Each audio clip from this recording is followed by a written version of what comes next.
आप सब। आज हम इस वीडियो में बात करने वाले हैं जियोग्राफी क्लास 6 का चैप्टर 2, जो कि है आपका ग्लोब, लैटिट्यूड्स एंड लॉन्गिट्यूड्स। अगर आपने चैप्टर 1 नहीं पढ़ा है उसको थोड़ा रिवाइज कर लीजिए, आपको इस चैप्टर को समझने में थोड़ी सी आसानी होने वाली है। तो चैप्टर को शुरुआत करते हैं, ग्लोब, लैटिट्यूड्स एंड लॉन्गिट्यूड्स। तो आप चैप्टर का थोड़ा इंट्रोडक्शन लेंगे कि हम चैप्टर में आज पढ़ने क्या वाले हैं। तो चैप्टर में हम पढ़ेंगे globe A model, equator, parallel of latitudes, heat zones of earth, longitudes, longitude and time, standard time. ये सब आपके जो टॉपिक हैं, आपके जो चैप्टर 2 के, वो सब हम इस चैप्टर में आज, इस वीडियो में आज हम डिस्कस करने वाले हैं। तो पढ़ते हैं आपके वीडियो में नेक्स्ट पार्ट की तरफ, जो है आपका वीडियो का और इस चैप्टर का पहला टॉपिक आपका ग्लोब ए मॉडल। तो ग्लोब आखिर क्या है? तो ग्लोब एक ट्रू मॉडल ऑफ अर्थ है, उसकी एक ये मिनिएचर फॉर्म है। यानी एक ट्रू मॉडल मतलब आपका जैसी अर्थ है उसको सेम एक मॉडल में दर्शाया गया है कि आपकी जो एक्चुअल अर्थ है वो होती कैसी है। उसको इस मॉडल के थ्रू, एक आर्टिफिशियल मॉडल के थ्रू समझाया गया है कि आखिर आपकी अर्थ है जो वो होती कैसी है। एक्चुअल में ये बहुत छोटा है, अर्थ का एक्चुअल साइज़ इससे बहुत कई कई गुना ज़्यादा बड़ा है। तो ये सिर्फ एक मॉडल है दिखाने के लिए कि आपकी अर्थ में दिखती कैसी है, उसके फीचर्स, उसके प्रॉपर्टीज़, उसमें लोकेशंस, उसके प्लेसेस, आपको इस सब कुछ एक ग्लोब के थ्रू दिखाया जाता है। तो ग्लोब के फीचर्स क्या हैं? अब ग्लोब के फीचर्स आपके very in shape and size, कि एक ग्लोब एक जैसे नहीं होते हैं, ये काफ़ी बड़े भी होते हैं, इनके शेप और साइज़ में काफ़ी डिफरेंस होता है। ग्लोब इज़ नॉट फिक्स्ड, आपके जो ग्लोब है ये फिक्स नहीं है, क्योंकि हम इसको रोटेट भी कर सकते हैं। तो ये फिक्स क्यों नहीं है? हम इसको ग्लोब को रोटेट भी कर सकते हैं, इसलिए फिक्स नहीं है। और countries, continents, oceans are shown in correct size. Needle, जो आपके कंट्रीज़, कॉन्टिनेंट्स, ओशंस है आपके अर्थ पे, वो बिल्कुल एक्चुअल जो साइज़ है उनका, वो ऐसा ही साइज़ आपके इस ग्लोब में दिखाया गया है। मैंने आपको बताया क्योंकि एक ट्रू मॉडल है, बिल्कुल जैसी आपकी अर्थ है ऐसा ही ये एक ग्लोब है, जो आपको सारे आपके जो अर्थ के फीचर्स हैं उनको शो करता है।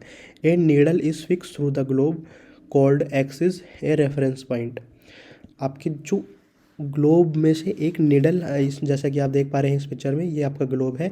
इसमें एक, इसके मिडल में से एक निडल पास हो रही है, जिसको हम इसका एक्सिस कहते हैं।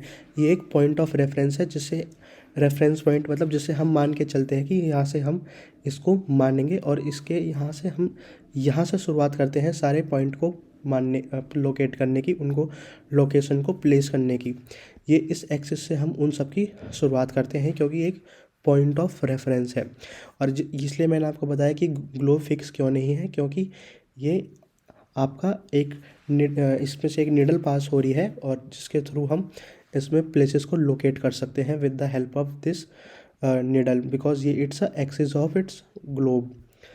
और ऐसा ही एक्सिस आपका अर्थ का होता है, बट वो एक्चुअल में ऐसी कोई निडल नहीं होती है, उसमें एक इमेजिनरी लाइन होती है जिस पे वो रोटेट करती है आपकी एक्चुअल अर्थ।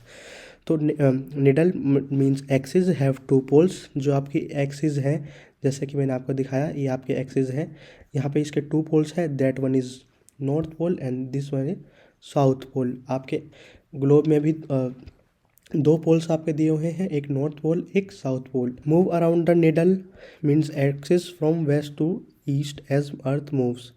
तो जो आपका ग्लोब है, हम इसको वेस्ट टू ईस्ट हम इसको मूव करते हैं, जैसे कि आपकी अर्थ। तो अगर आपसे कोई पूछ लिया जाए कि आपकी जो अर्थ है वो कौन सी डायरेक्शन मूव करती है, तो सिंपली आप बोलेंगे वेस्ट टू ईस्ट। तो नेक्स्ट जो आपका पॉइंट है वो है, real earth has no needle, it move on its axis that is a imaginary line.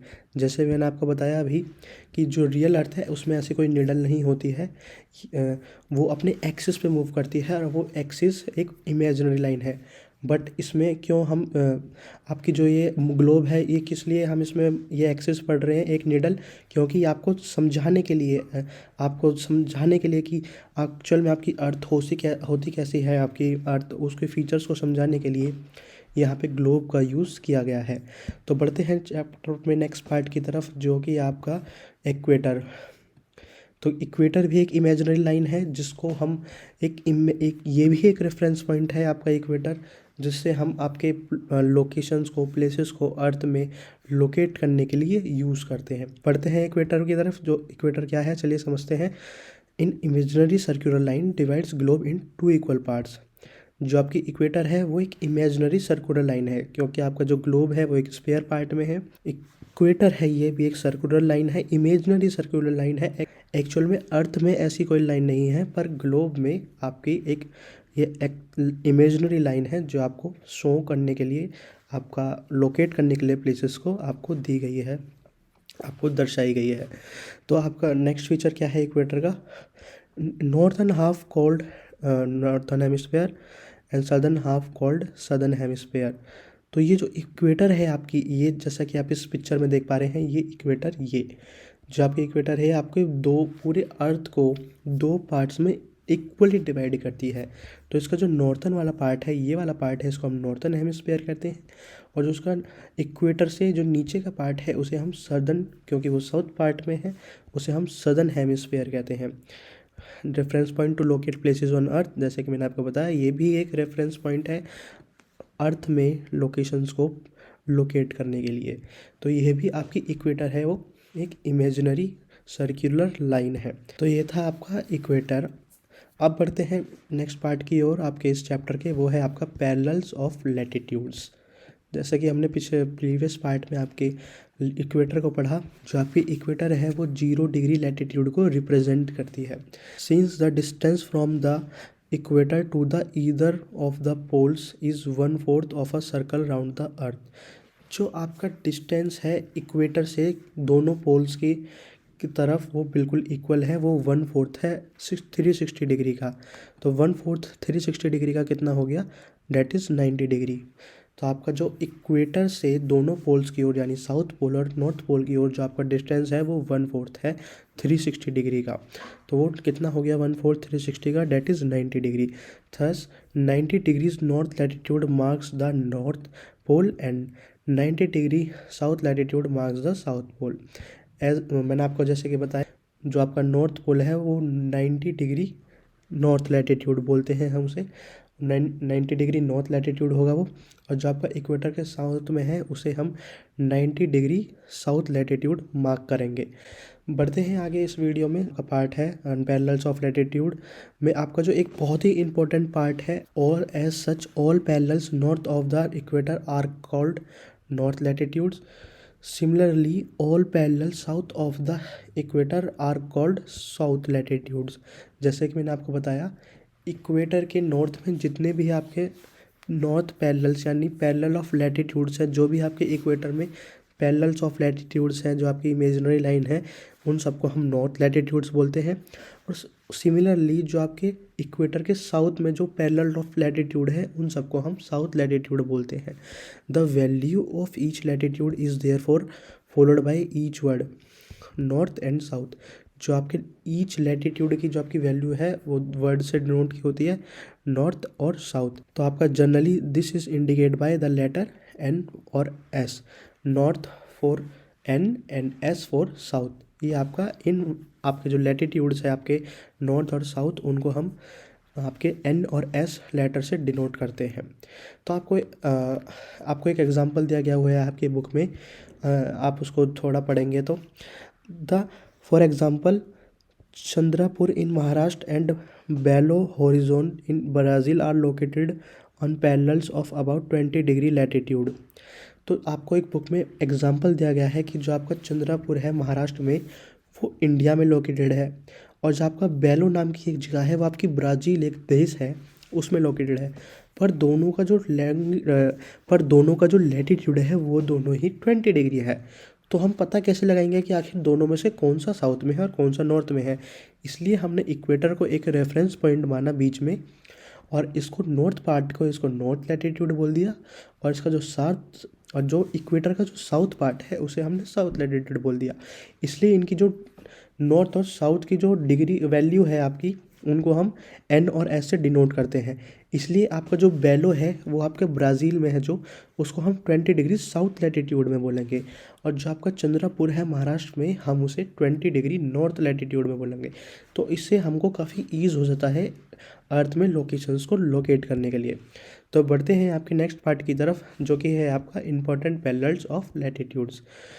तो हम इसमें कुछ बहुत ही इंपॉर्टेंट पैरेलल्स ऑफ लैटिट्यूड के बारे में डिस्कस करेंगे, जो कि आपके अर्थ में लोकेशन लोकेट करने के लिए काफ़ी इंपॉर्टेंट है। बिसाइड्स द इक्वेटर, यानी 0 डिग्री आपकी वैल्यू है इक्वेटर की, and the north pole means 90 degree north, and the south pole means 90 degree south. There are 4 important parallels of latitudes.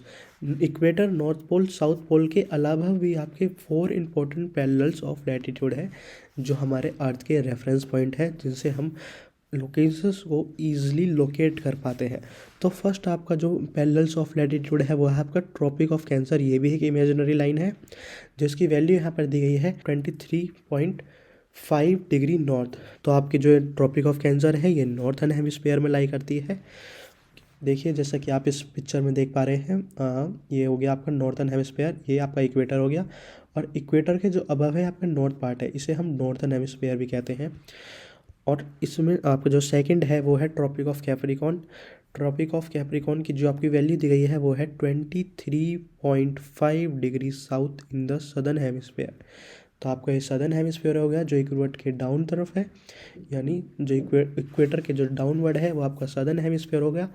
और इसमें भी एक लाइन, इमेजिनरी लाइन लाई करती है, जिसे हम बोलते हैं ट्रॉपिक ऑफ कैप्रिकॉर्न। ये भी एक लाइन है जो हम यूज़ करते हैं आपकी लोकेशंस को लोकेट करने के लिए अर्थ में। ये सब जो हम पढ़ रहे हैं ये काफ़ी इम्पोर्टेंट है, क्योंकि आपको इतनी बड़ी आपकी अर्थ है, उसमें आसान नहीं होता है किसी भी प्लेस को, किसी भी पॉइंट को ढूंढना और उसको लोकेट करना। इस सब चीज़ों के लिए हम इन लैटिट्यूड्स, इक्वेटर, ये सब हम आपके रेफरेंस पॉइंट हैं, इनको सबको हम इस चैप्टर में डिस्कस कर रहे हैं। तो ये आपका जो इक्वेटर के नॉर्दर्न हेमिस्फीयर में लाई करता है आपका आर्कटिक सर्कल, जिसकी वैल्यू है 66.5 डिग्री नॉर्थ। और आपका जो फोर्थ एंड लास्ट है आपका जो पैरेलल ऑफ लैटिट्यूड वो है आपका Antarctic circle eight 66.5 degree south of the equator. ये रहा आपका एंटार्कटिक सर्कल, जो आपका इक्वेटर के साउथ में लोकेटेड है। तो ये थे कुछ हमारे 4 इम्पोर्टेंट पैरेलल्स ऑफ लैटिट्यूड, जो कि हमारे लिए काफ़ी इम्पोर्टेंट है अर्थ में लोकेशंस को प्लेस करने के लिए। और इन्हीं की वजह से हम ईज़िली किसी भी पॉइंट को आपको अर्थ में लोकेट कर पाते हैं। ये पूरा नहीं है, इसकी किसी भी लोकेशन को हमको पूरी फुली लोकेट करने के लिए अर्थ में इसका एक और जो पार्ट है वो उसकी ज़रूरत पड़ती है, जो है आपका लॉन्गिट्यूड। बढ़ते हैं चैप्टर में आगे की तरफ, तो आपका नेक्स्ट पार्ट जो कि है आपका heat zones of the earth. Heat zones of the earth, ये आपके कुछ आपकी अर्थ के ऐसे जोन हैं जहाँ पे जो सन की रेज है वो डिफरेंट टाइम्स पे डिफरेंट प्लेसेस पे पड़ती है। आपके कुछ अर्थ के जोन हैं, उसमें है टोरिड जोन, जो आपका है टोरिड जोन, टेम्परेट जोन, आपका frigid zone. The mid day sun is exactly overhead at least once a year on all latitudes in between the Tropic of Cancer and Tropic of Capricorn। जो आपका area है, जो torrid zone है, ये आपका ये वाला जो आपका ग्रीन आप इस पिक्चर में देख पा रहे हैं, ये आपका टोरिड जोन है। तो ये इस एरियाज़ में काफ़ी ज़्यादा मात्रा में आपकी जो हीट है वो रिसीव होती है, जिस वजह से यहाँ पे गर्मी अधिक होती है। तो आपका नेक्स्ट है टेम्परेट जोन। तो क्या है temperate zone? The mid day sun never shines overhead on any latitude beyond the tropic of Cancer and tropic of Capricorn.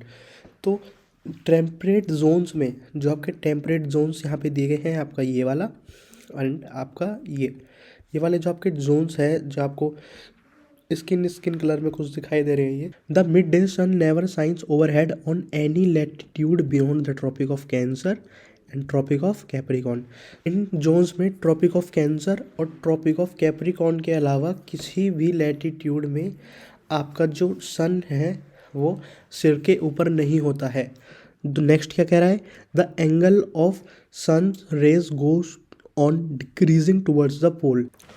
Temperate zone में जो आपकी सन का रे का एंगल है वो डिक्रीज हो जाता है, जो पोल्स की तरफ वो डिक्रीज होने लग जाता है। तो इस प्रकार नॉर्थ पोल से और आपका जो ट्रॉपिक ऑफ कैंसर है उसके बीच का जो एरिया है वो सारा मॉडरेट रहता है। और जो आपका ट्रॉपिक ऑफ कैप्रिकॉर्न है और ट्रॉपिक ऑफ कैप्रिकॉर्न से लेके साउथ पोल के बीच का जो आपका एरिया है टेम्परेट जोन है। और जो आप सदर्न हेमिस्फेयर में आप ट्रॉपिक ऑफ कैप्रिकॉर्न से लेके अंटार्कटिक सर्कल के बीच का जो एरिया आता है वो आपका टेम्परेट जोन होता है। और ये क्या तो टेम्परेट जोन क्या हुआ है, मॉडरेट टेम्परेचर। टेम्परेट जोन में जो आपके टेम्परेचर होता है वो मॉडरेट रहता है, इसका मतलब ना ही ज़्यादा गर्मी होती है और ना ही ज़्यादा सर्दी, देयरफॉर कॉल्ड टेम्परेट जोन। इसलिए हम इन्हें टेम्परेट जोन भी कहते हैं, क्योंकि यहाँ पे मध्यम आपका टेम्परेचर होता है, ना ही ज़्यादा गर्मी ना ही ज़्यादा सर्दी। नेक्स्ट है आपका फ्रिजिड जोन। जैसा कि आपको नाम से पता लग रहा हो, ये वो जोन्स होते हैं यहाँ पे टेम्परेचर काफ़ी ठंडा काफ़ी कोल्ड रहता है। वो एरिया जो आपका आर्टिक सर्कल और यानी ये नॉर्थ पोल और आर्टिक सर्कल के बीच का ये वाला एरिया वाइट वाइट जो आपको देख पा रहे हैं, ये वाला जो एरिया है ये फ्रिजिड जोन है। और सदर्न हेमिस्फेयर में आपका अंटार्कटिक सर्कल से लेके साउथ पोल के बीच में जो आपका ये एरिया है वाइट वाइट जो आप देख पा रहे हैं, ये आपका जो एरिया है ये आपका फ्रिजिड जोन है। तो यहाँ पे बहुत ही ज़्यादा सर्दी होती है, यहाँ पे काफ़ी बर्फ़बारी भी होती है और यहाँ पे टेम्परेचर काफ़ी कम रहता है compare to the temperate zone and torrid zone.